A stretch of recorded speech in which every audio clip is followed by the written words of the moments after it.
Hi guys, and welcome back to Sarah Super Spa, where I teach you what mainstream beauty doesn't. Today, as maybe you can tell by my mustache, we're doing threading. I really had a big learning curve with threading. I thought I wasn't able to do it, and I used to spend so much money going to salons to get it done, and then I finally, it clicked, and I was like, why did no one explain it like this? Like, they missed out the things that make it easy to do, and they just go over the basics, which is really not helpful because I couldn't do it. So I'm going to teach you all those things so that you can actually get it right, hopefully the first time, and stop wasting your money at salons, because you can do your mustache yourself and it will hurt less. So first of all, I like to only thread on places that are heavily supported by bone.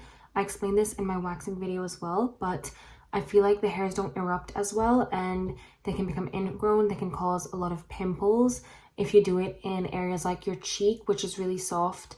Like, this is supported by your teeth in the back, so it tends to not be an issue there, as well as like your nose. I wouldn't really recommend doing your nose, but I've done it a couple times. Your nose, your eyebrows, like your forehead, like all these places are, if they make that noise, they're okay. If they make a slapping noise, don't do it. Now, one thing you want to keep in mind, it's not 100% necessary, but it does really help, is using 100% cotton thread. I used to just use a normal sewing thread before, and I only noticed a difference once I switched to this. This is more like, it takes your hair off like butter, versus the other one feels like salted butter, if that makes sense. Like, it's very grainy, like it catches a lot. So 100% cotton is going to be your best bet. I just got this one off Amazon and I've had it for like so many years now, I think 3 years, and look how full it is. So when you're taking your thread, I see people recommend forearm length. I like to do a little bit more. It just gives me that extra freedom. So I do about a forearm and a half, and my arms are pretty long. Let me just take it down a little bit. And then you can break this with your fingers, but I like to just cut it. And for some reason, when I first used to tie this, I would make it so hard for myself. But then I realized I could just take the two ends and tie it like you would a balloon. So hold it like this, take the two ends and loop them towards your hand, go around the back, and then bring them in between your fingers and do a little knot. That's really basic, but I don't know why it took me a while to figure that out. Okay, so take your thread, put your fingers through, and twist it 6 to 8 times. So the more you twist it, the more grip you'll get, but if you twist it too much, it's gonna go back on itself, so don't do it too much. One mistake I used to do, people would just be like, oh, put 3 or 4 fingers.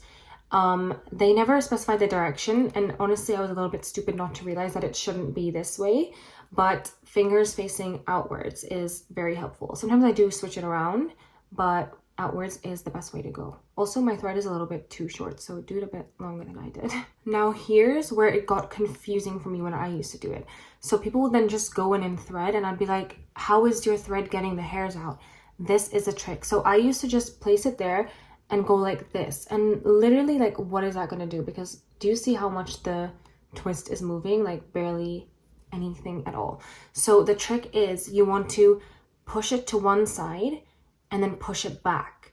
So obviously that's a little bit obvious, but you want to basically use both your hands at the same time, so neither hand is ever going to be resting. So if this is getting big, this is getting small, and vice versa. So it's not like this, but they're working together in a little seesaw, and that's what's going to get the actual twist moving and gripping the hairs. Because the way it works is, the twist right here, it will grip onto the hairs and pull them out. I'll show you in a second. Okay, now let's do a demonstration. Here's a close-up of my hairs. I'm grateful for this bright light for blurring them out a whole lot, but let me see if you can see them better if I turn it off. You can see the hairs there. Now I'm gonna take my thread, 3 fingers poking forward, and I'm gonna move my lips away from the area I'm doing. A lot of the times people tell you to do this. I find that really annoying because it makes this little peak, and you can only get the most pointed part of the peak right here, whereas like this, I'm getting so much more surface area at a time. Now when I thread, I want to move in the opposite direction of the hairs. So like this. Again, making this one smaller and this one bigger. Moving it back and then... Okay, I lied. I do use my tongue a little bit, but I don't poke it out. I use it more to flatten the surface by going like this. Because this part goes inside, because your teeth go like that, of course.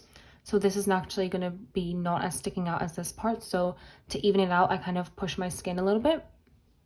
But I'm not making a point, like just that. Not this.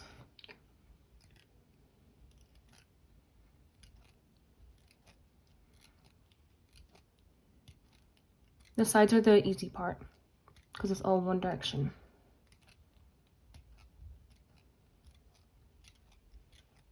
Like, this is so quick, isn't it? As I get to here, you can't really, like, your nose blocks away, so you want to go in a down angle.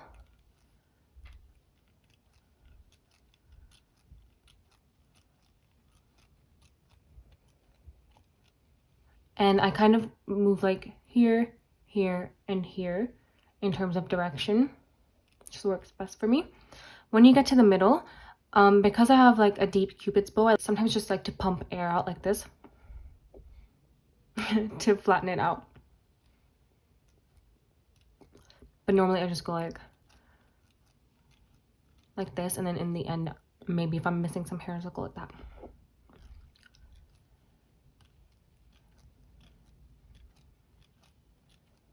Make sure your skin is clean because, again, you're inviting bacteria into this area if it's not.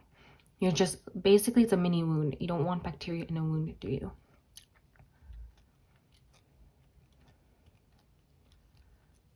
When I'm in the actual middle, I tend to go back and forth because the hair is going downwards here.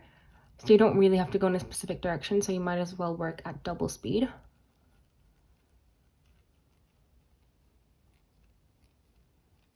And then I just kind of go over the whole area, and what needs to come out tends to just get out. The closer you get to the lip, the more it hurts, so just be a little bit gentle around there. I do like to wax like just above my lip line, kind of on it actually, because it's easier, it gets all the hairs, and that makes my lip liner so smooth. Because if you have a mustache and you try and line your lips, if you're like me, your lip liner looks a little bit crusty, so I just like to make that clean. I hope you guys can see the difference of the hairy side and the not hairy side. I can definitely see it in the mirror. Let me turn off the light, maybe you can see it. Hairy, not hairy. I'm gonna do the other side and I'll be back. Another tip is you don't want to go too far like this. Don't stretch your skin out a crazy amount. Sometimes when you go softer, you kind of get more hairs. I think it's because you can get more surface area. I'm not sure, it just grips onto the hairs that are kind of sticking out, the smaller hairs that you can't grip when you go super like taut, because I think it's a bit more slippery then. But as you can see, some hairs are still coming out even though I thought I got everything. And I'm just kind of relaxed now, but only do this in the end, otherwise it hurts way too much. Ignore this little nose pimple I have. I think we're all good to go. I don't really recommend threading the bottom of your lip if you're someone who likes to do that. I like to wax there. That's the one painful place to wax, like to remove hair. For me, it's not very painful. But this hurts and you just want to get it done in one go. I mean, that's really unnecessary to be honest, but if you have hairs there, some people do, and you want to get rid of them, wax them, don't thread them. I actually don't like to wax my upper lip. I feel like it doesn't get as much and it just strips the skin too much. This is a really sensitive area of your face, especially if you're going near your lip. It's going to be really prone to breakout. This is going to be so much more precise and not going to strip the skin, and honestly it's so much quicker. Like, I think I did this side in maybe less than a minute, and you can take a thread with you everywhere. It's just such a great thing. In regards to Aftercare, I actually love to just use a really light gel moisturizer. I feel like people tend to use something super heavy and that can cause a lot of breakouts and just it's gonna be really overwhelming for the skin over here. I think gel moisturizers are really cooling and light, but they do provide that layer of moisture that your skin needs after having hairs ripped out, which it definitely needs moisture. If you tend to get really red and break out a lot, like, layer this on a little bit. Anyway, I hope that was super helpful. Please check out my waxing video. Next is gonna be eyebrow video. I also have a video on which hair removal is best for different parts of your face, because I use like 5 different methods on just my face. Subscribe for more things that mainstream beauty doesn't teach you, because I will.